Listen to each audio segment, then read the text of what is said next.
भारताच्या इतिहासामधील एक अत्यंत महत्त्वाचा असा कालखंड समजला जातो. गुप्त सत्तेच्या कालखंडाबद्दल काही इतिहासकारांनी या कालखंडाचे वर्णन सुवर्णयुगाचा कालखंड असेही केलेले आपणास आढळून येते. गुप्त काळास सुवर्णयुगाचा कालखंड म्हणणाऱ्या इतिहासकारांनी त्या कालखंडातील सामाजिक, आर्थिक, सांस्कृतिक क्षेत्रांकडे अधिक लक्ष दिलेले होते. का बरे या कालखंडाला सुवर्णयुगाचा कालखंड या इतिहासकारांनी म्हटले होते? समजून घेणार आहोत आजच्या या मार्गदर्शन सत्रामध्ये. नमस्कार विद्यार्थी मित्रांनो, मी डॉक्टर सचिन ओहोळ, इंदिरा गांधी राष्ट्रीय मुक्त विद्यापीठ यांच्या मार्फत क्षेत्रीय भाषांमधून मार्गदर्शन वर्गांचे आयोजन करण्यात येत आहे.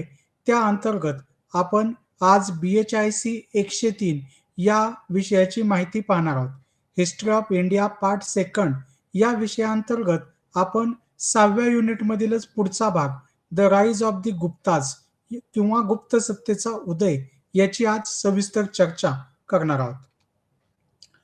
विद्यार्थी मित्रांनो, या अगोदरच्या संपर्क सत्रामध्ये आपण गुप्त साम्राज्याची चर्चा केलेली होती.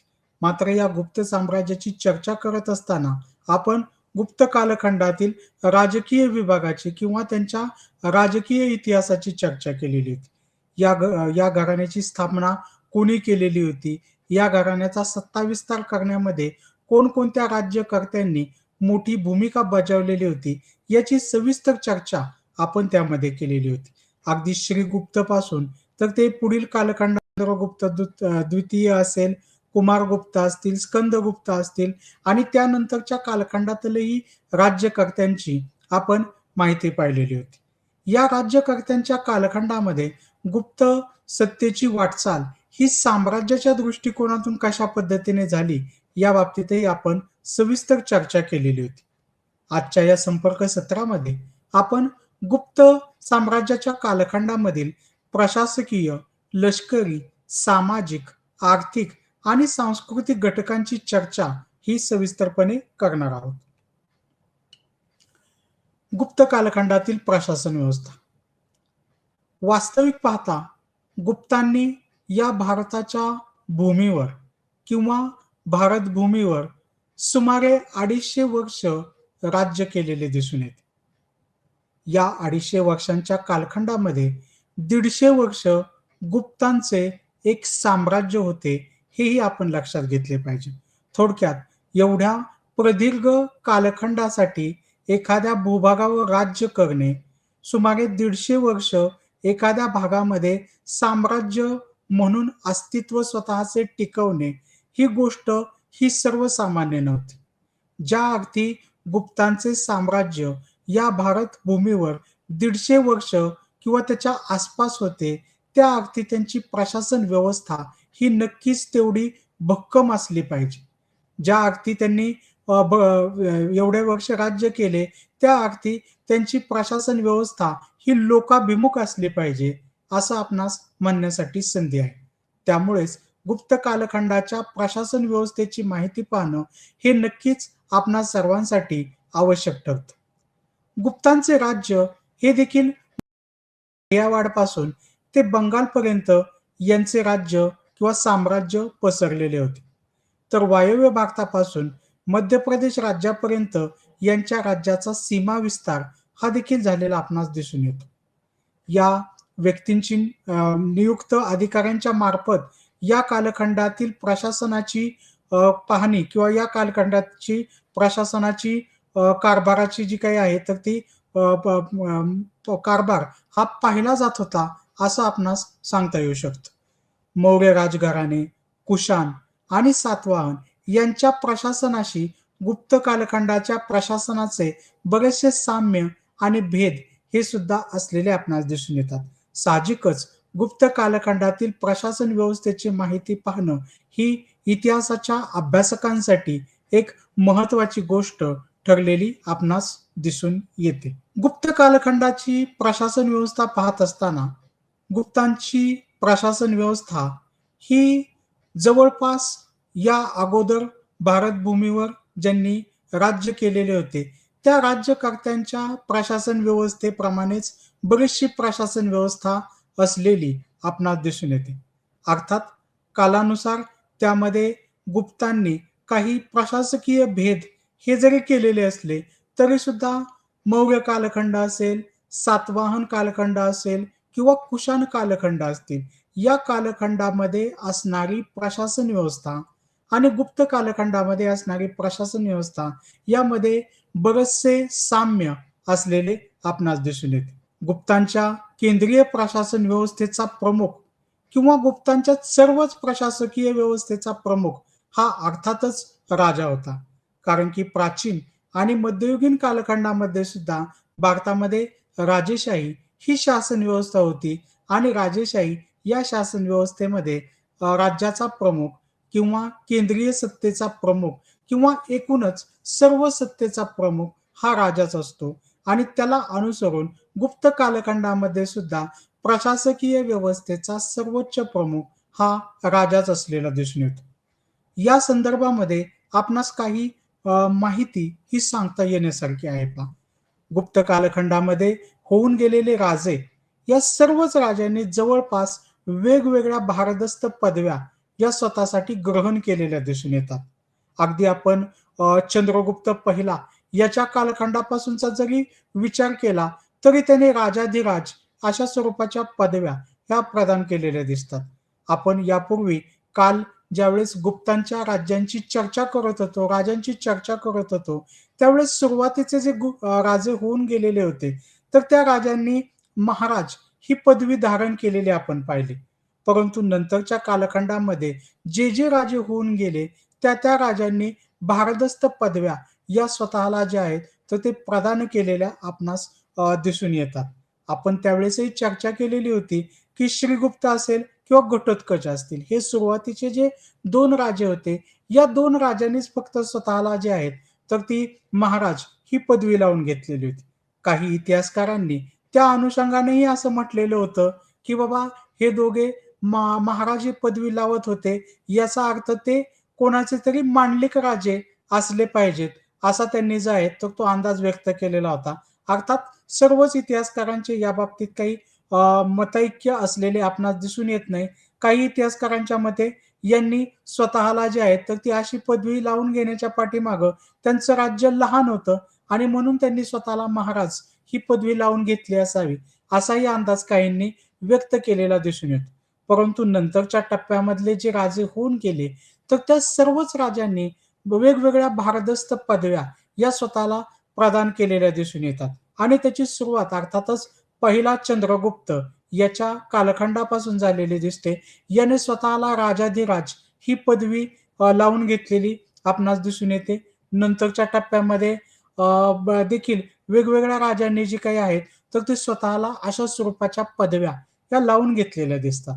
विशेषतः समुद्रगुप्त हा गुप्तांच्या घराण्यामधील एक पराक्रमी किंवा सर्वात पराक्रमी राजांमधला एक राजा असलेला आपणास दिसून येतो आणि या समुद्रगुप्ताने सुद्धा स्वतःला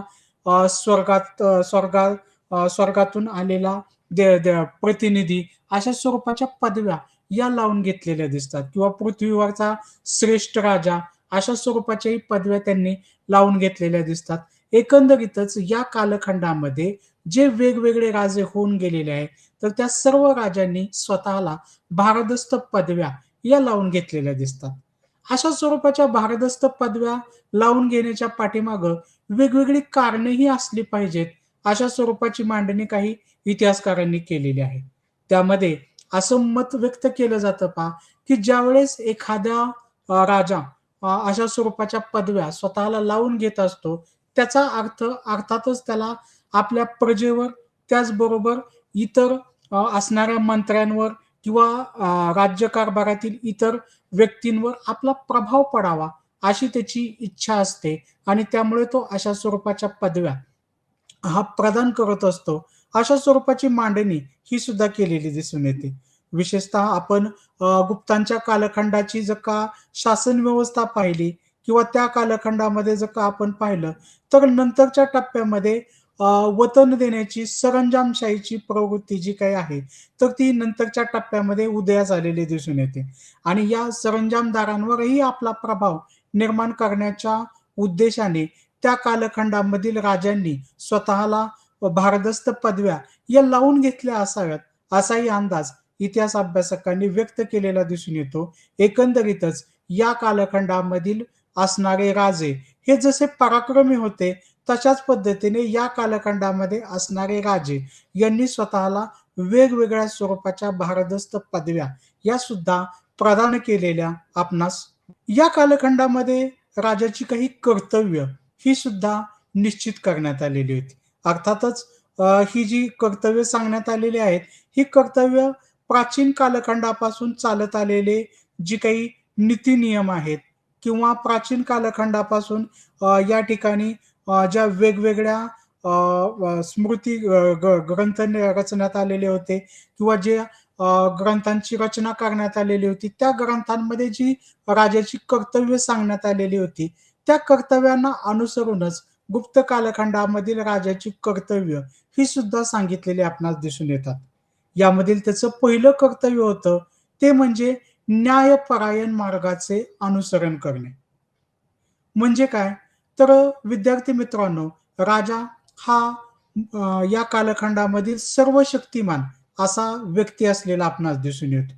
परंतु राजा जरी सर्व शक्तिमान असेल किंवा सर्व शक्तींचे केंद्रस्थान हा जरी राजा असेल, तरी सुद्धा त्याने आपल्याकडे असणाऱ्या शक्तींचा वापर, आपणाकडे असणाऱ्या अधिकाऱ्यांचा वापर हा न्याय मार्गाने करणं हे आवश्यक आहे.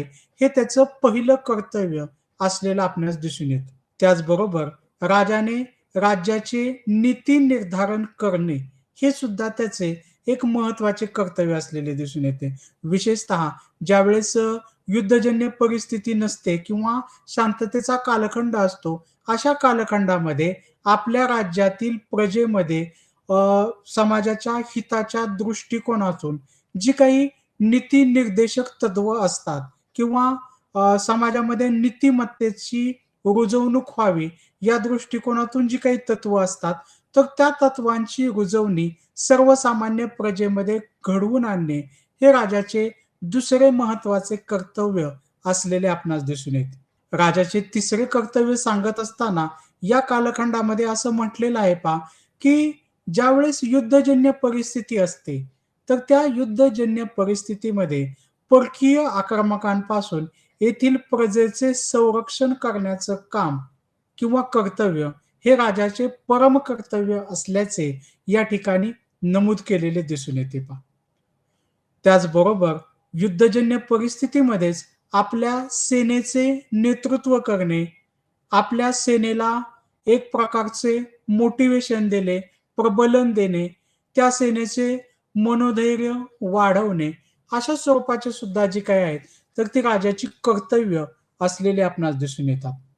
त्याचबरोबर ब्राह्मण, श्रमण व अन्य लोकांची सुरक्षितता पाहणे ही सुद्धा राजाची प्रमुख जबाबदारी किंवा कर्तव्य असलेले दिसून येतात. राजाच्या या जबाबदारी बरोबरच त्याला विद्वान आणि धार्मिक लोकांचा आदर करणे हे सुद्धा एक कर्तव्य नेमून दिलेले होते पहा.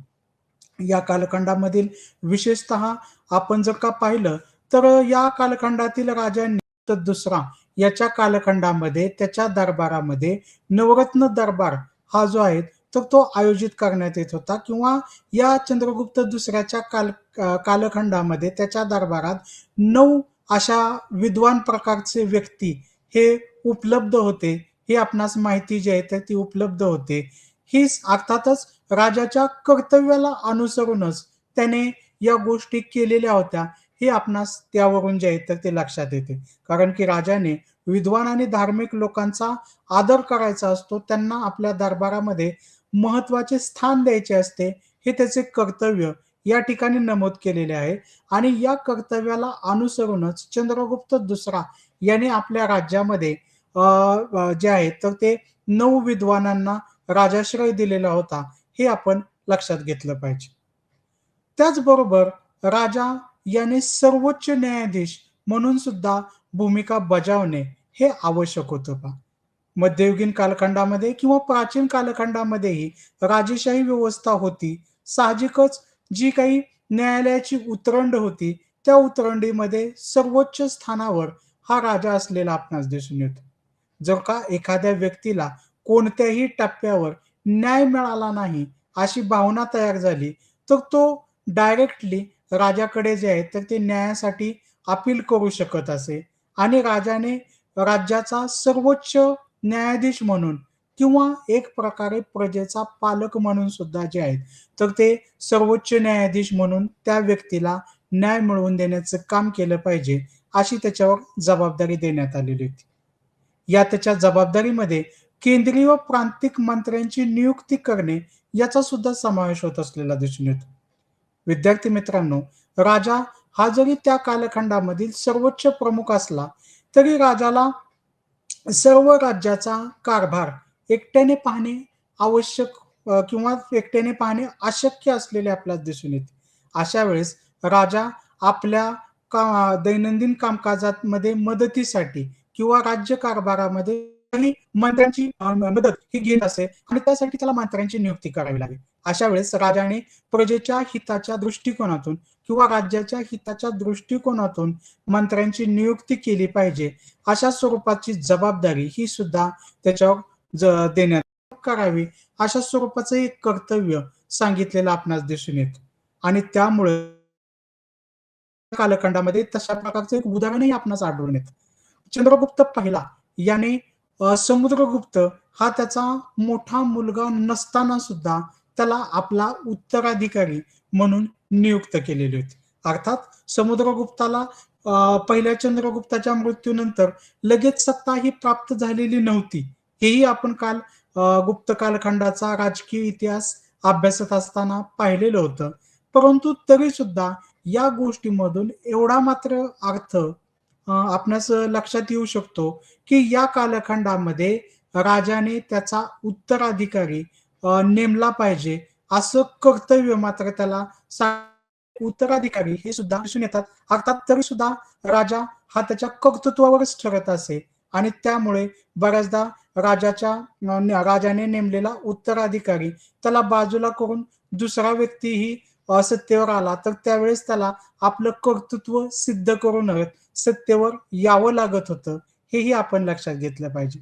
अशा पद्धतीने प्रजेच्या संरक्षणापासून ते त्यांच्या समस्या सोडवण्यापर्यंत आणि त्याचबरोबर मंत्र्यांच्या नियुक्ती करण्यापासून ते उत्तराधिकाऱ्यांची नेमणूक करण्यापर्यंत राजाला वेगवेगळ्या स्वरूपाच्या जबाबदाऱ्या किंवा कर्तव्य ही पार पाडावी लागत होती, असे आपणास दिसून येते.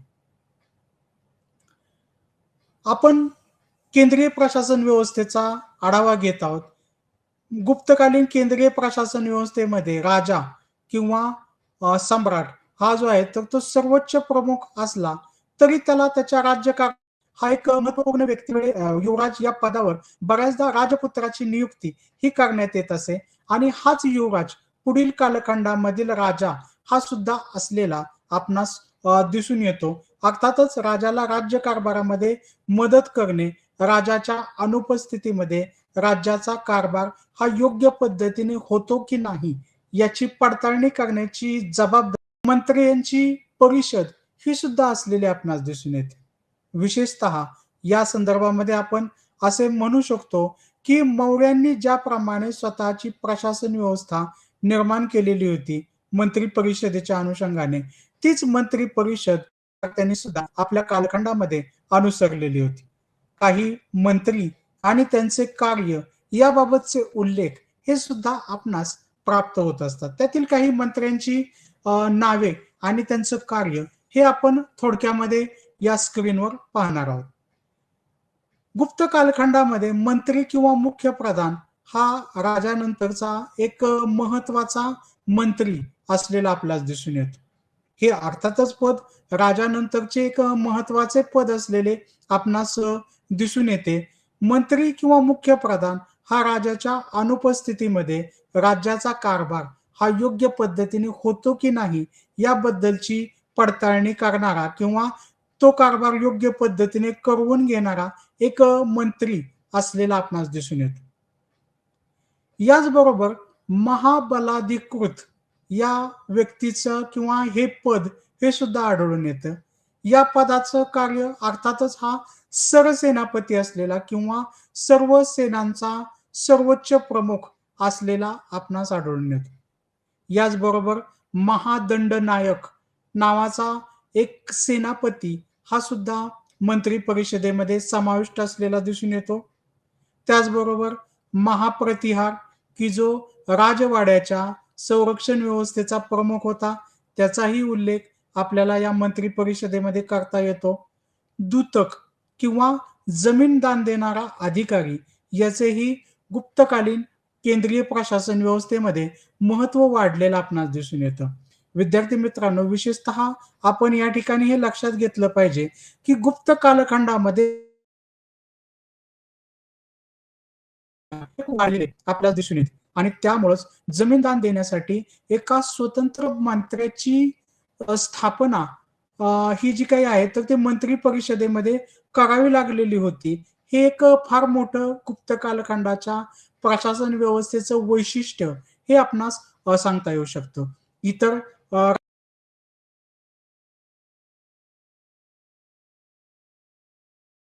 करण्यात आलेली नव्हती. मात्र गुप्त कालखंडाची जी काही प्रशासन व्यवस्था आहे, तर त्या गुप्त कालखंडाच्या प्रशासन व्यवस्थेमध्ये मात्र आपणास दूतक म्हणजे जमीन दान देणारा अधिकारी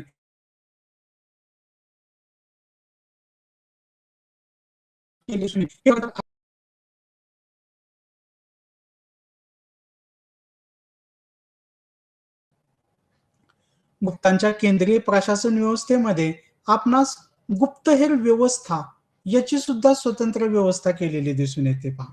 गुप्तहेर व्यवस्था ही अर्थातच कोणत्याही राज्याच्या प्रशासन व्यवस्थेमध्ये फार महत्वपूर्ण असते. आपल्या राज्यावर कुठून आक्रमण होणार आहे का? त्याचबरोबर आपल्या राज्याच्या हितसंबंधाला धक्का पोहोचवणारी कृती आपल्याच राज्यामधून किंवा परराज्यामधून होत आहे का? किंवा इतर राज्यांमध्ये काय गोष्टी चाललेल्या आहेत, या सर्व गोष्टींची खडानखडा माहिती ही राजांना असणे आवश्यक असते. त्याशिवाय त्याची प्रशासन व्यवस्था ही उत्तम पद्धतीने चालू शकत नाही. गुप्त कालखंडामध्ये सुद्धा या गोष्टीचं भान ठेवून त्यांनी स्वतंत्र गुप्तहेर व्यवस्था ही निर्माण केलेली आपणास दिसून येते. या गुप्तहेर व्यवस्थेचं सुद्धा गुप्त कालखंडाच्या केंद्रीय प्रशासन व्यवस्थेमध्ये स्वतंत्र स्थान असलेलं आपणास आढळून येतं. यानंतर आपण माहिती पाहणार आहोत ते म्हणजे गुप्त कालखंडाच्या प्रशासनाच्या विभाजनाची. अर्थातच गुप्त कालखंडाची प्रशासन व्यवस्था याची आपण 2 गटामध्ये वर्गीकरण करू शकतो. एक म्हणजे केंद्रीय प्रशासन व्यवस्था आणि दुसरी म्हणजे प्रांतिक प्रशासन व्यवस्था. केंद्रीय प्रशासन व्यवस्थेचा सर्वोच्च प्रमुख अर्थातच राजा होता. त्याच्या मदतीला युवराज होता. त्याचबरोबर मंत्री परिषद होती आणि त्याचबरोबर गुप्तहेर व्यवस्था हा सुद्धा केंद्रीय प्रशासन व्यवस्थेमध्ये महत्वपूर्ण घटक असलेला दिसून येतो. गुप्तांच्या केंद्रीय प्रशासन व्यवस्थेचे वेगवेगळ्या प्रांतांमध्ये किंवा लहान विभागांमध्ये वर्गीकरण करण्यात आलेले दिसून येते. केंद्रीय प्रशासनाचे विभाजन हे प्रांतामध्ये करण्यात आलेले होते. या प्रांतांना देश, राष्ट्र किंवा भुक्ती अशा स्वरूपाचे शब्द वापरण्यात येत होते आणि त्याचा जो प्रमुख होता त्या प्रमुखाला उपरीक किंवा गव्हर्नर अशा स्वरूपाचे शब्द वापरण्यात येत होते.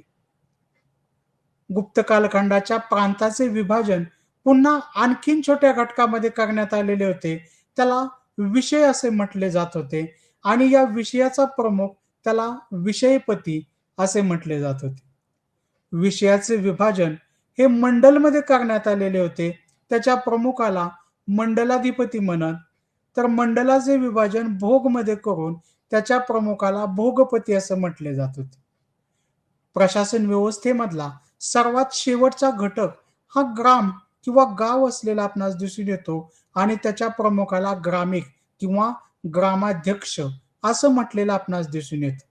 विशेष म्हणजे या कालखंडामध्ये नगर प्रशासन हे सुद्धा अस्तित्वात असलेलं आपणास दिसून येतो आणि त्याचाही प्रमुख हा अर्थातच नगराध्यक्ष किंवा नगराचा प्रमुख किंवा अध्यक्ष असलेला आपणास दिसून येतो. अशा पद्धतीने गुप्त कालखंडामध्ये केंद्रीय प्रशासन व्यवस्था, त्याचबरोबर प्रांतिक प्रशासन व्यवस्था करून वेगवेगळ्या विभागांवर वेगवेगळ्या प्रमुखांची नियुक्ती ही करण्यात आलेली होती. हे ते प्रमुख हे त्या विभागापुरते मर्यादित होते. आपापल्या विभागामध्ये शांतता, सुव्यवस्था प्रस्थापित करणे, आपल्या विभागाचं कामकाज हे योग्य पद्धतीने होते की नाही याची पडताळणी करण्याची जबाबदारी ही प्रत्येक विभागातील प्रमुखांवर असलेली आपणास दिसून येते.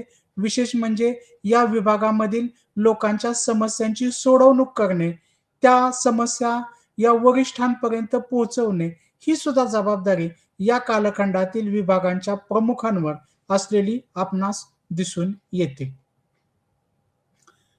गुप्त कालखंडामधील केंद्रीय प्रशासन व्यवस्था आणि प्रांतिक प्रशासन व्यवस्था याचा आढावा घेतल्यानंतर आपण माहिती पाहणार आहोत ते म्हणजे गुप्त कालखंडातील सैन्य व्यवस्था किंवा ज्याला आपण इंग्रजीमध्ये मिलिटरी सिस्टम असं म्हणतो, तर त्याची माहिती पाहणार आहोत.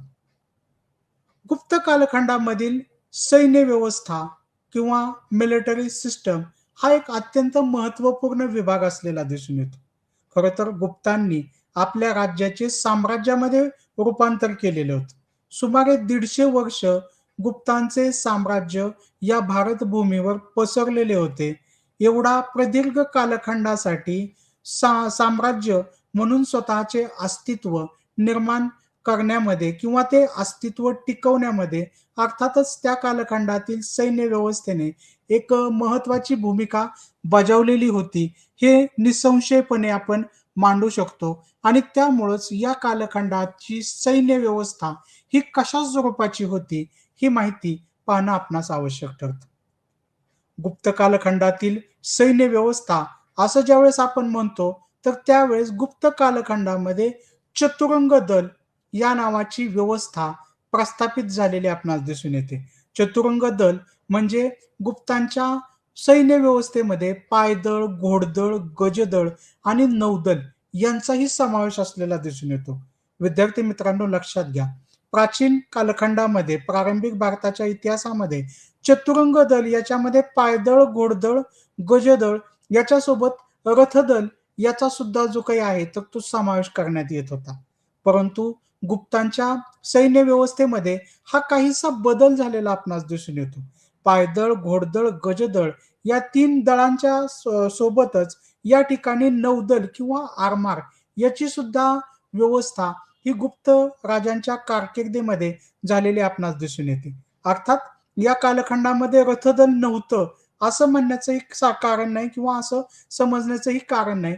परंतु काळाच्या ओघामध्ये रथदलाचे महत्त्व हे काहीसे कमी होऊ लागलेले होते. साहजिकच गुप्तांनी आपल्या या चतुरंग दलामध्ये या इतर 3 दलांशिवाय नौदल याची सुद्धा जी आहे तर ती उभारणी केलेली होती आणि त्यामुळं ही सैन्य व्यवस्था ही कुठेतरी अधिक प्रकारे सक्षम झालेली सुद्धा आपणास दिसून येते आणि या दृष्टिकोनातून गुप्त कालखंडाची सैन्य व्यवस्था ही एक महत्त्वपूर्ण असलेली आपणास दिसून येते.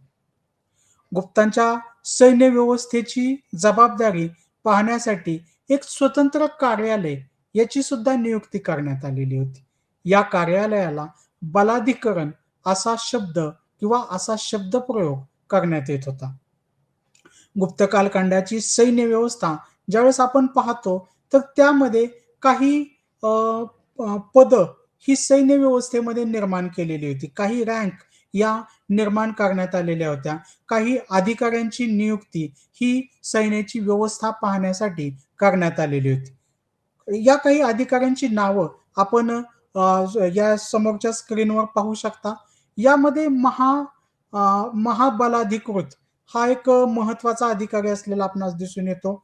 आपण ज्यावेळेस गुप्तांची केंद्रीय प्रशासन व्यवस्था पाहिली, तर त्या गुप्तांच्या केंद्रीय प्रशासन व्यवस्थेमध्ये सुद्धा याचं स्थान असलेलं आपणास दिसून येतं. हा सैन्य व्यवस्थेचा प्रमुख किंवा सरसेनापती असलेला आपणास दिसून येतो. त्याचबरोबर महादंडनायक किंवा सेनापती हा अर्थातच सर्व सैन्याचा प्रमुख असलेला आपणास दिसून येतो. त्याचबरोबर अश्वपती, अश्व म्हणजे घोडा आणि त्याचा प्रमुख म्हणून अश्वपती किंवा घोडदळाचा प्रमुख या अर्थाने ही पद त्या ठिकाणी असलेले दिसून येते.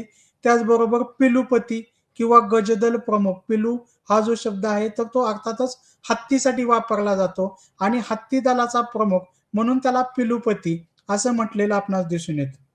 या कालखंडामध्ये रणभांडारी या पदाचा उल्लेख हा सुद्धा आपल्याला आढळून येतो.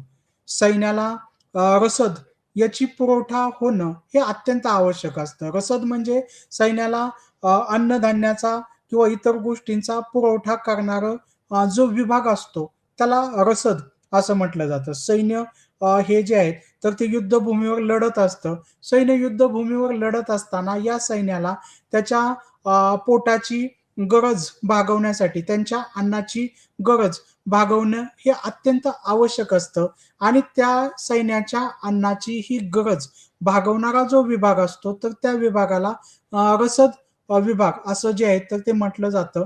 या रसद विभागाचा किंवा सैन्याला अन्नधान्याचा पुरवठा करणारा जो विभाग आहे तर त्याचा प्रमुख अर्थातच रणभांडारी हा असलेला आपणास दिसून येतो. विशेषतः या कालखंडामध्ये सातत्याने युद्ध आणि तह करण्याचा प्रसंग हा उद्भवत असलेलाही आपणास दिसून येतो आणि त्यामुळं संधी विग्रहक किंवा युद्ध व तह करण्याचा अधिकार असणारा एक अधिकारी याची सुद्धा स्वतंत्रपणे नियुक्ती करण्यात आलेली होती. हेही आपण या ठिकाणी लक्षात घेणं आवश्यक आहे. संधी विग्रहक हा अर्थातच त्याच्यामध्ये संधी हा तह या शब्दासाठीचा अर्थ आहे. तर विग्रहक म्हणजे युद्ध. विग्रह म्हणजे संधीचा विग्रह करणारा किंवा संधी मोडणारा, तह मोडणारा या अर्थाने संधी विग्रहक हे पद अस्तित्वात आलेलं दिसून येतं. थोडक्यात गुप्तकालीन सैन्य व्यवस्था ही भक्कम पायावर आधारित होती.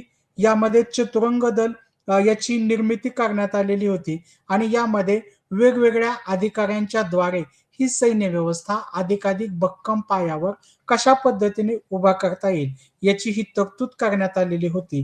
हे आपण या ठिकाणी लक्षात घेणं आवश्यक आहे.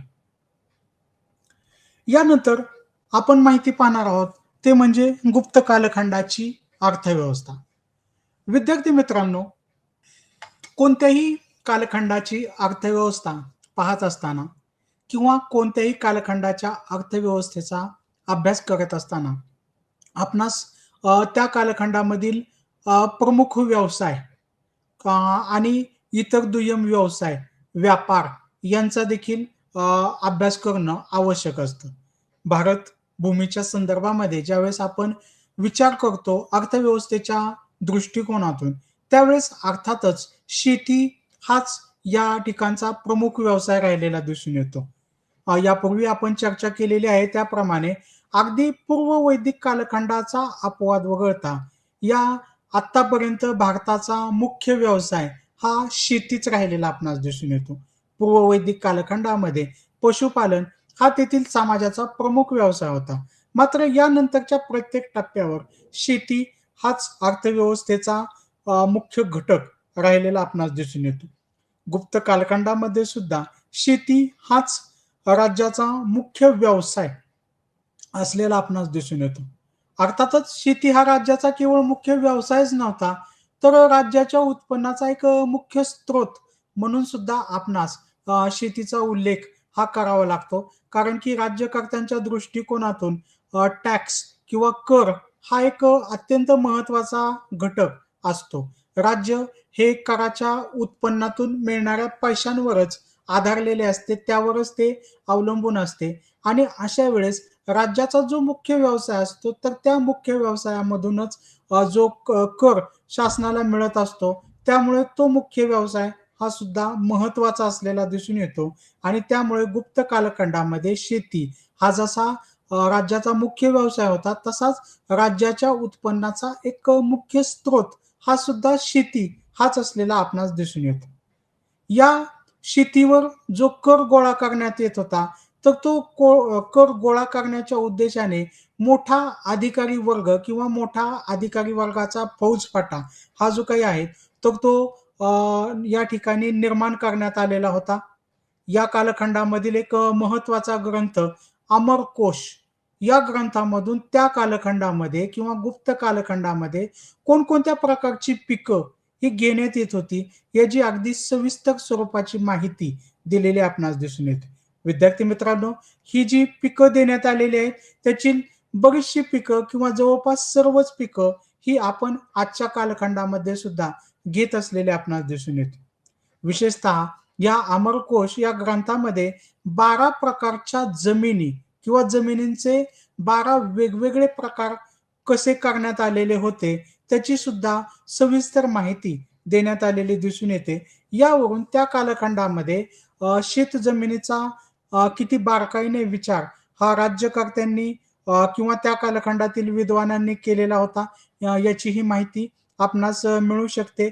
विशेषतः हे 12 प्रकारच्या जमिनींचं वर्गीकरण हे अर्थातच राज्याच्या दृष्टिकोनातून, कराच्या दृष्टिकोनातूनही महत्त्वाचं असलेलं आपणास दिसून येतं.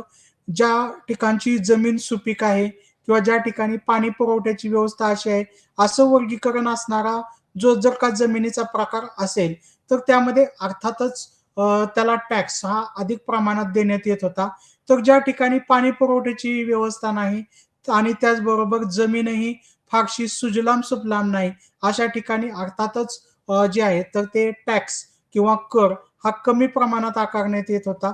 थोडक्यात अशा प्रकारच्या जमिनीचे वर्गीकरण हे जसं पिकाच्या दृष्टिकोनातून, शेतीच्या दृष्टिकोनातून जसं महत्त्वाचं आहे, तसंच ते अर्थव्यवस्थेच्या दृष्टिकोनातूनही महत्त्वाचं असलेलं दिसून येतं.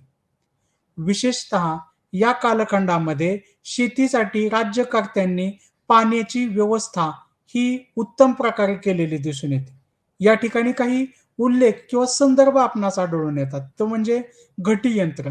या घटी यंत्राच्या साहाय्याने शेतीला पाणी पुरवठा हा करण्यात येत होता.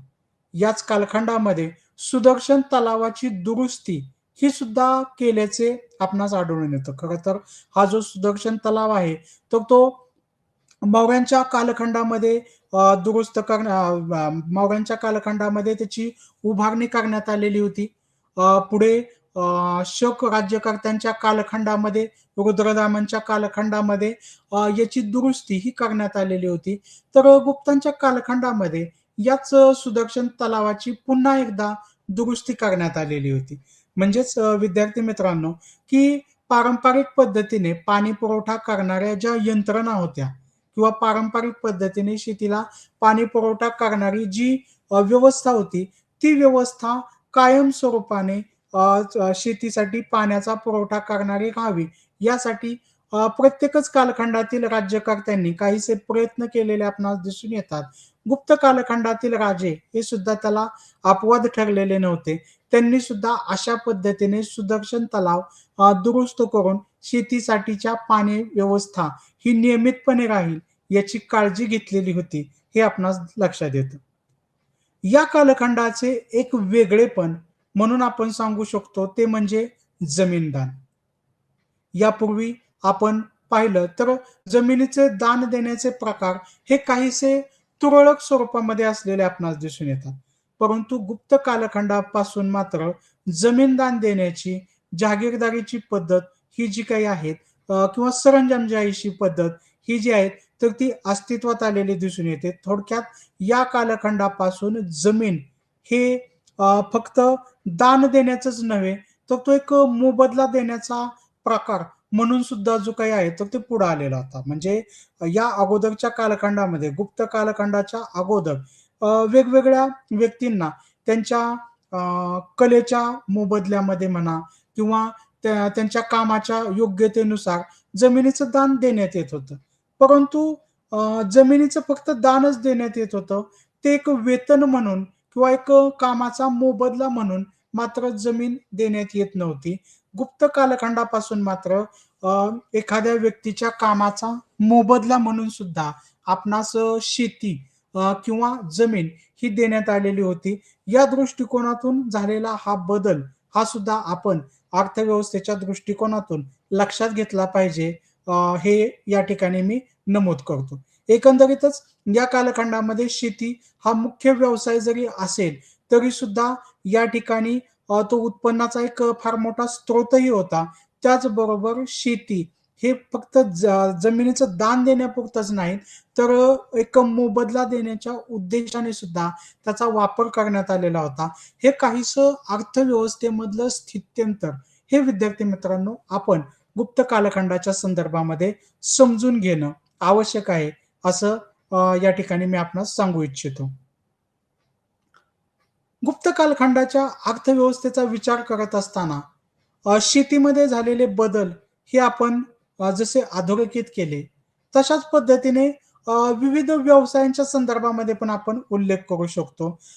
परंतु यामध्ये एक सांगण्यासारखी गोष्ट अशी आहे, की विविध जे व्यवसाय होते, तर ते पारंपरिक स्वरूपाचेच व्यवसाय यामध्ये असलेले आपणास दिसून येतात. यामध्ये फारसा नवीन बदल हा झालेला आपणास दिसत नाही. जसं शेतीच्या अर्थव्यवस्थेमध्ये काही बदल झालेले आपणास आढळून येतात, की त्यामध्ये जमीन ही जी काही आहे, तर ती मोबदला म्हणून देण्यासाठी सुरुवात झालेली होती. हा एक फार मोठा बदल या ठिकाणी झालेला होता. परंतु अर्थव्यवस्थेचे जे काही व्यवसाय आहेत, तर त्या व्यवसायामध्ये मात्र फारसा बदल झालेला आपणास दिसून येत नाही. पारंपरिक पद्धतीने चालू असलेला कापड निर्मिती व्यवसाय, धातू कामाचा व्यवसाय, विविध प्रकारचे यंत्र तयार करणे किंवा सुवासिक तेले, अत्तर तयार करणे, हे जे ग्रामीण भागामधील पारंपरिक स्वरूपाचे व्यवसाय, हे गुप्त कालखंडामध्ये सुद्धा अस्तित्वात असलेले आपणास आढळून येतात. या कालखंडाच्या व्यापाराच्या संदर्भामध्येही आपण काही नव्याने गोष्टी सांगू शकतो पहा, की या कालखंडामध्ये नक्कीच व्यापारामध्ये प्रगती झालेली होती. परंतु काही बदल हे मात्र सुद्धा आपल्याला दिसून येतात. विशेषतः लांब अंतराचा जो काही व्यापार आहे, तर त्या लांब अंतराच्या व्यापारामध्ये काहीशी घट ही आपल्याला झालेली दिसून येते. विशेषतः परदेशाशी असणारे व्यापार, रोम या शहराशी असणाऱ्या व्यापारामध्ये ही घट झालेली आपणास आढळून येते. त्याची वेगवेगळी कारणं ही असलेली आपणास दिसून येतात. परंतु या कालखंडामध्ये अशा स्वरूपाच्या व्यापारामध्ये घट झालेली होती. ही गोष्ट आपण कुठेतरी लक्षात घेणं आवश्यक आहे. एकंदरीतच अर्थव्यवस्थेच्या दृष्टिकोनातून गुप्त कालखंडाची जी अर्थव्यवस्था होती, त्याची माहिती पाहत असताना शेती हा या कालखंडातील प्रमुख व्यवसाय, त्याचबरोबर उत्पन्नाचा स्रोत असलेला दिसून येतो आणि हा जो शेतीचा व्यवसाय आहे, तर तो फक्त शेतीची किंवा जमीन जी काही आहे, तर ती फक्त दान देण्याचीच पद्धत नाही, तर ती मोबदला देण्याची एक पद्धत म्हणून सुद्धा अस्तित्वात आलेली होती. हे लक्षात घेणं आवश्यक आहे. या कालखंडामध्ये विविध व्यवसाय हे सुद्धा अस्तित्वात आलेले आपणास आढळून येतात किंवा ते अगोदरच्याच कालखंडाचं एक विस्तारित रूप या स्वरूपामध्ये असलेले आपणास दिसून येतात. व्यापारामध्ये मात्र काहीशी घट विशेषतः लांब अंतराच्या व्यापारामध्ये झालेली होती. हाही बदल आपण या ठिकाणी लक्षात ठेवणं आवश्यक आहे. यानंतर आपण माहिती पाहणार आहोत, ते म्हणजे गुप्त कालखंडाच्या समाज व्यवस्थेच्या संदर्भामध्ये. विद्यार्थी मित्रांनो, समाज आणि व्यक्ती अ, ह्या गोष्टी ज्या आहेत, तर ते अत्यंत महत्त्वाच्या असलेल्या आपणास दिसून येतात. अनेक व्यक्तींचा मिळून हा समाज बनत असलेला आपणास दिसतो किंवा समाजाची ज्यावेळेस व्याख्या समाजशास्त्राच्या अभ्यासक करत असतात, तर त्यावेळेस ते असं सांगतात पहा, की सामाजिक संबंधांचे जाळे म्हणजे समाज व्यवस्था किंवा समाज. म्हणजेच काय? तर व्यक्ती-व्यक्तीमध्ये जे नातेसंबंध विकसित होतात, तर त्या नातेसंबंधामधून समाज व्यवस्था ही अस्तित्वात येत असलेली आपणास दिसून येते. अर्थातच गुप्त कालखंडाची समाज व्यवस्था ही अगोदरच्या कालखंडाच्या समाज व्यवस्थेचेच विस्तारित रूप असलेले आपणास दिसून येते आणि यामध्ये काही बदल हा सुद्धा झालेला आपणास दिसून येतो. गुप्त कालखंडाच्या समाज व्यवस्थेमध्ये काय बदल आपणास दिसून येतात? तर त्यातील पहिला बदल आपण या ठिकाणी सांगू शकतो, तो म्हणजे गुप्त कालखंडामध्ये जाती व्यवस्था याने जे काही आहे, तर ते वर्ण व्यवस्थेची जागा घेतलेली दिसून येते पहा. आज आपल्या भारतीय समाजाचं एक फार मोठं वैशिष्ट्य म्हणून आपण जाती व्यवस्था याचा जो आहे, तर तो उल्लेख करत असतो. या जाती व्यवस्था ज्या काही आहेत, तर ते आपल्या आजच्या समाजाचं एक फार मोठं वैशिष्ट्य ठरलेलं आहे. तसंच ह्या ज्या काही जाती आहेत, तर त्या एक प्रकारच्या भारतीय समाजामध्ये जे काही आहेत, तर ते एक समस्या म्हणून सुद्धा त्याची जी काही आहेत, तर ते वर्णन करण्यात येतं. या जाती व्यवस्थेची सुरुवात ही असं मानलं जातं, की ती गुप्त कालखंडामध्ये जी आहे, तर ती मोठ्या प्रमाणात अस्तित्वात आलेली आपणास दिसून येते. या अगोदर समाजामध्ये वर्णव्यवस्था अस्तित्वात होती. आपण वैदिक कालखंडाचा ज्यावेळेस आढावा घेतला, तर वैदिक कालखंडाचा आढावा घेत असताना आपण भारतीय समाजामध्ये 4 वर्ण हे अस्तित्वात होते किंवा अस्तित्वात आले या स्वरूपाची मांडणी जी होती तर ती करण्यात आलेली होती पहा. ब्राह्मण, क्षत्रिय, वैश्य आणि शूद्र हे 4 वर्ण हे वैदिक कालखंडामध्ये अस्तित्वात होते. पुढं-पुढं या वर्ण व्यवस्थेमध्ये संकर होत किंवा त्याच्यामध्ये जे काही आहेत, तर ते बदल होत गेला आणि त्यामधून जाती व्यवस्था ही अस्तित्वात आलेली आपणास दिसून येते. गुप्त कालखंडाच्या समाज व्यवस्थेचं सगळ्यात महत्त्वाचं वैशिष्ट्य म्हणजे या कालखंडामध्ये जाती व्यवस्था ही पूर्णपणे अस्तित्वात आलेली आपणास दिसून येते.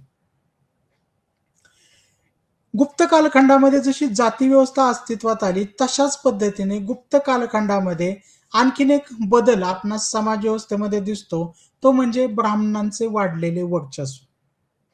ब्राह्मण समाजाचे किंवा ब्राह्मण वर्णाचे व समाज व्यवस्थेमध्ये खूप महत्त्व वाढत गेलेले आपणास दिसून येतात. त्याची वेगवेगळी कारणं आपणास सांगता येऊ शकतात.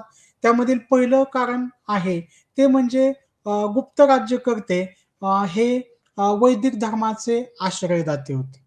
साहजिकच या वैदिक धर्माची उभारणी ज्यांनी केलेली आहे किंवा वैदिक धर्मामध्ये ज्यांना महत्त्व प्राप्त असलेले दिसून येतो, असं वर्ण म्हणजे ब्राह्मण आणि त्यामुळंच या ब्राह्मणांचे वर्चस्व हे आपणास गुप्त कालखंडामध्ये खूप अधिक प्रमाणात असलेलं दिसून येतं. साहजिकच जे वैदिक यज्ञयाग किंवा इतर गोष्टी हे कर्मकांड या स्वरूपाच्या गोष्टी या करण्यात येत होत्या आणि त्यामुळं साहजिकच यांचं महत्त्व हे वाढलेलं आपणास दिसून येतं. फक्त धार्मिक कारणामुळेच ब्राह्मणांचे वर्चस्व हे गुप्त कालखंडामध्ये वाढले होते, असंही समजण्याचं कारण नाही.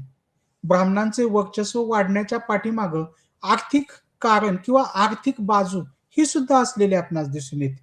या कालखंडामध्ये गुप्त राज्यकर्त्यांनी ब्राह्मणांना अग्रहार हे जमीन दान दिलेले आपणास दिसून येतात. साहजिकच या ब्राह्मणांचं जे काही आहे तर ते आर्थिक दृष्टिकोनातून सुद्धा महत्त्व हे वाढलेलं होतं आणि एकदा का आर्थिक आणि सामाजिक अशा दोन्ही क्षेत्रांमध्ये एखाद्या वर्णाच्या व्यक्तींचं महत्त्व वाढलं, की त्यांचं समाजामध्ये वर्चस्व वाढण्यासाठी मदत होते आणि त्यामुळंच या कालखंडातील समाज व्यवस्थेमध्ये ब्राह्मणांचे वर्चस्व हे सुद्धा आपणास वाढलेले दिसून येते. विशेष म्हणजे या कालखंडामध्ये अस्पृश्यांची संख्या ही सुद्धा वाढलेली आपणास दिसून येते. म्हणजेच काय? तर जाती-जाती मध्ये जी काही आहेत तर ती व्यवस्था किंवा अव्यवस्था निर्माण झाली आणि त्यामधून जे काही आहेत तर ते या कालखंडामध्ये अस्पृश्यांची संख्या ही सुद्धा वाढलेली आपणास दिसून येते. विशेषतः फा हियान या नावाचा जो चीनमधून आलेला परकीय प्रवासी होता, त्याने या गोष्टीचा उल्लेख केलेला आपणास दिसून येतो.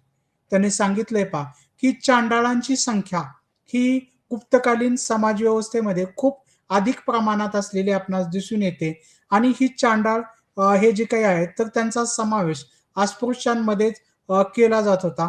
अशा अस्पृश्य समाजाची संख्या ही गुप्त कालखंडामध्ये वाढलेली होती. त्याचं कारण काय असावं? याचा विचार करताना इतिहास अभ्यासकांनी असं मत मांडलेलं आहे, की या कालखंडामध्ये वर्णसंकर हे खूप अधिक प्रमाणात झालेलं होतं आणि वर्णसंकर झाल्यामुळं साहजिकच यामधून अस्पृश्य समाजाची संख्या किंवा अस्पृश्य व्यक्तींची संख्या ही वाढायला लागलेली होती, असं इतिहास अभ्यासकांनी मत व्यक्त केलेलं दिसून येतं. गुप्तकालीन समाजव्यवस्थेची चर्चा करत असताना आपणास त्याचं पुढचा एक वैशिष्ट्य किंवा पुढच्या एका बदलाची नोंद घ्यावी लागते, ती म्हणजे विवाह संस्था. या कालखंडामध्ये विवाह संस्था ही प्रबळ झालेली होती. विद्यार्थी मित्रांनो, आपणा सर्वांना माहिती आहे, की विवाह म्हणजे ज्यावेळेस उपवर कन्या आणि वर यांचा जो काही आहे, तर ते समाज व्यवस्था पुढे अस्तित्वात यावी या दृष्टिकोनातून जी एक सामाजिक व्यवस्था निर्माण करण्यात आलेली आहे, त्याला आपण विवाह असं म्हणतो. आणि या विवाह ही जी काही संस्था आहे, तर ती समाजाचं नियमन करण्याच्या उद्देशाने अस्तित्वात आलेली एक संस्था असलेली दिसून येते. परंतु या कालखंडापासून किंवा गुप्त कालखंडामध्ये विवाह संस्था ही प्रबळ झालेली दिसून येते. आणि ज्यावेळेस विवाह संस्था ही प्रबळ झालेली आपणास आढळून येते, त्यावेळेस अर्थातच यामध्ये स्त्रियांना त्यांचा जोडीदार निवडण्याचं स्वातंत्र्य हे राहत नसलेलं आपणास दिसून येतं.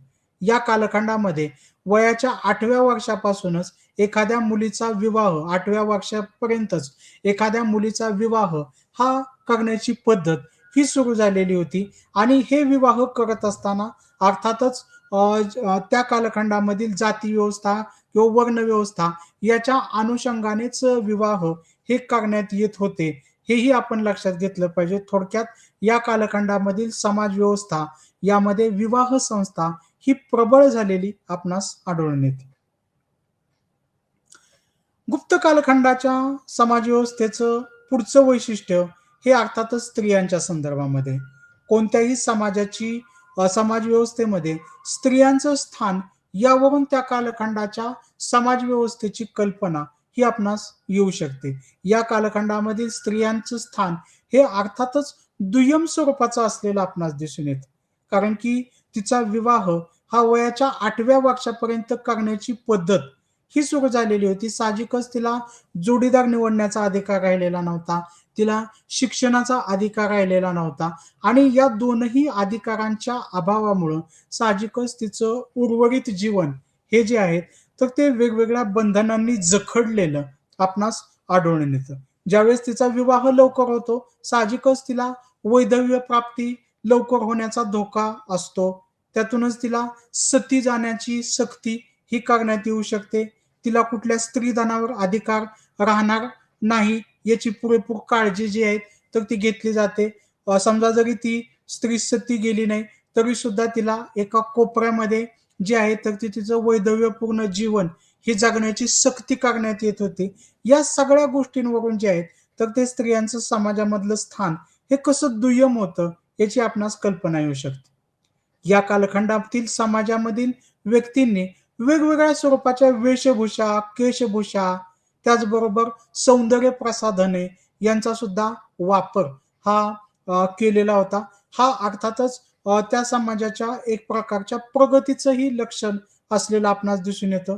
त्यांच्या आहारामध्ये सुद्धा हे लोक मिश्र आहारी होते पहा. म्हणजे ते शाकाहारी आणि मांसाहारी अशा दोनही स्वरूपाचा आहार आपल्या भोजनामध्ये जे होते तर ते करत होते. हेही आपण लक्षात घेतलं पाहिजे.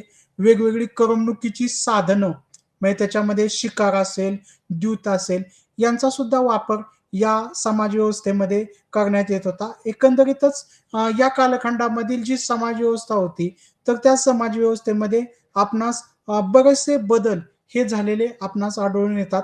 अगोदरच्या कालखंडाच्या मध्ये असणारी समाज व्यवस्था यामध्ये बरेचसे बदल हे आपणास झालेले दिसून येतात. त्याचाच आढावा आपण या ठिकाणी घेतलेला होता. यानंतर आपण माहिती पाहणार आहोत ते म्हणजे या कालखंडाच्या सांस्कृतिक प्रगतीच्या संदर्भामध्ये. खरं तर गुप्त कालखंड हा त्याच्या सांस्कृतिक प्रगतीसाठी महत्वाचा असलेला आपणास दिसून येतो. या कालखंडामध्ये साहित्याच्या क्षेत्रामध्ये, त्याचबरोबर कलेच्या क्षेत्रामध्ये खूप सारी प्रगती ही झालेली आपणास दिसून येते. विशेषतः या कालखंडामध्ये गुप्त राज्यकर्त्यांनी संस्कृत या भाषेला राजाश्रय दिलेला. साहजिकच संस्कृत या भाषेमध्ये वेगवेगळ्या स्वरूपाचं साहित्य हे अस्तित्वात आलेलं दिसून येतं. बऱ्याचदा आपणास असं वाटण्याची शक्यता आहे, की केवळ वैदिक धर्माचं साहित्य हेच संस्कृतमध्ये अस्तित्वात आलं, तर असं समजण्याचं कारण नाही. गुप्त कालखंडामध्ये त्या कालखंडातील प्रमुख धर्म, वैदिक धर्म असतील, जैन धर्म असतील अथवा बौद्ध धर्म असतील, या धर्माचं साहित्य हे सुद्धा जे आहेत, तर ते संस्कृतमध्ये अस्तित्वात आलेलं दिसून येतं. याचं कारणच आहे, की या संस्कृतला मिळालेला राजाश्रय आणि त्यामुळं संस्कृत भाषेमध्ये विपुल साहित्य हे गुप्त कालखंडामध्ये निर्माण झालेलं दिसून येतं. त्याचबरोबर संस्कृत साहित्याचा विस्तार व्हावा, विकसित व्हावं यासाठी दरबारामध्ये प्रयत्न हा सुद्धा केलेला दिसून येतो आणि त्यातूनच चंद्रगुप्त दुसरा यासारख्या राजाने त्याच्या दरबारामध्ये नवरत्न दरबार भरवलेला होता आणि यामध्ये वेगवेगळ्या लोकांना साहित्य निर्मितीसाठी प्रोत्साहन देण्यात येत होतं. या नवरत्न दरबारामधीलच कालिदास हा एक अत्यंत श्रेष्ठ दर्जाचा संस्कृतचा महाकवी, नाटककार हा सुद्धा होऊन गेलेला होता. याची नोंद आपण या ठिकाणी घेणं आवश्यक आहे. वेगवेगळे पुराण ग्रंथ, स्मृती वाङ्मय याची निर्मिती ही सुद्धा गुप्त कालखंडामध्येच झालेली आहे. कालिदासाचा तर उल्लेख आपण केलेला आहे. त्याचबरोबर विशाखा दत्ता नावाचा आणखीन एक नाटककार होऊन गेलेला होता, की ज्याचं मुद्रा राक्षस हे नाटक प्रसिद्ध असलेले दिसून येतात. पंचतंत्र, की ज्या जगभर प्रसिद्ध असणाऱ्या कथा याचा लेखक विष्णू शर्मा हा सुद्धा याच गुप्त कालखंडात होऊन गेला. खगोलशास्त्राच्या दृष्टीने वराह मिहीर, आर्यभट, गणितशास्त्राच्या दृष्टिकोनातूनही आर्यभट, वैद्यकशास्त्राच्या दृष्टीने वाघभट, धातू विज्ञानाच्या दृष्टिकोनातून त्या कालखंडातील लोहस्तंभ या सर्व उदाहरणांवरून आपणास त्या कालखंडाच्या वैज्ञानिक प्रगतीची, साहित्यिक प्रगतीची सुद्धा कल्पना येऊ शकते. त्या कालखंडामध्ये स्थापत्य हे सुद्धा विकसित अवस्थेत पोहोचलेले होते. काही उदाहरणं आपण या ठिकाणी देऊ शकतो. विशेषतः देवगड येथील दशावतार मंदिर, कानपूर येथील भितरगाव मंदिर, तिगावा येथील विष्णू मंदिर, भुमरा येथील शिव मंदिर, त्याचबरोबर नाचना कुठार येथील पार्वती मंदिर ही या कालखंडातील गुप्त कालखंडाच्या स्थापत्याची एक अप्रतिम उदाहरणं म्हणून आपण या ठिकाणी सांगू शकतो. शेवटचा मुद्दा आपण या गुप्त कालखंडाच्या संदर्भामध्ये पाहणार आहोत, की ज्या मुद्द्याच्या अनुषंगाने आपण सुरुवात केलेली होती. सुरुवातीच्या कालखंडामध्ये गुप्त कालखंड हा प्रारंभिक भारताचा सुवर्ण काल आहे अशा स्वरूपाची मांडणी करण्यात आलेली होती. आपणा सर्वांना कल्पना आहे विद्यार्थी मित्रांनो, की भारताच्या इतिहासाची मांडणी किंवा भारताच्या इतिहासाचं लेखन हे साम्राज्यवादी इतिहासकारांनी, ब्रिटिश इतिहासकारांनी केलेले होते. साम्राज्यवादी इतिहासकारांनी भारताच्या इतिहासाची मांडणी करताना भारत हा एक प्रकारे पराभूत लोकांचा देश आहे अशा स्वरूपाची मांडणी केलेली होती. या ठिकाणी मोठं साम्राज्य हे अस्तित्वातच आलेलं नव्हतं अशा स्वरूपाची मांडणी केलेली होती. या मांडणीचा प्रतिवाद करत असताना भारताच्या काही राष्ट्रवादी इतिहासकारांनी गुप्त कालखंडाचे उदाहरण समोर ठेवून हा कालखंड भारताच्या इतिहासामधला सुवर्ण काळाचा प्रतिनिधित्व करणारा कालखंड होता अशी मांडणी केलेली होती.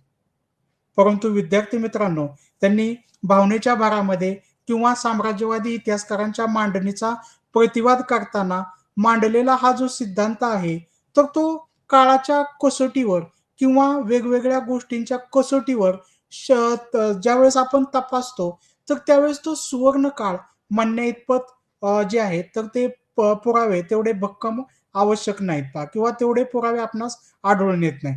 अशा स्वरूपाचा आदर्शवादी कालखंड खरं तर गतकाळामध्ये सापडणे अशक्यच असते, असंही काही इतिहासकारांनी या संदर्भामध्ये मत व्यक्त केलेलं दिसून येतं.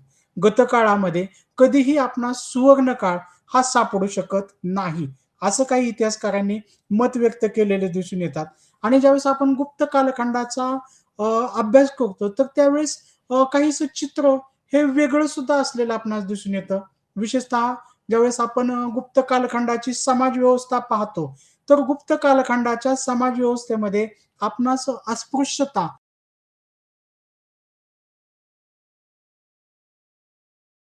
प्रवासी होतात त्यांनी या बाबतीत लिहून ठेवलेलं आहे.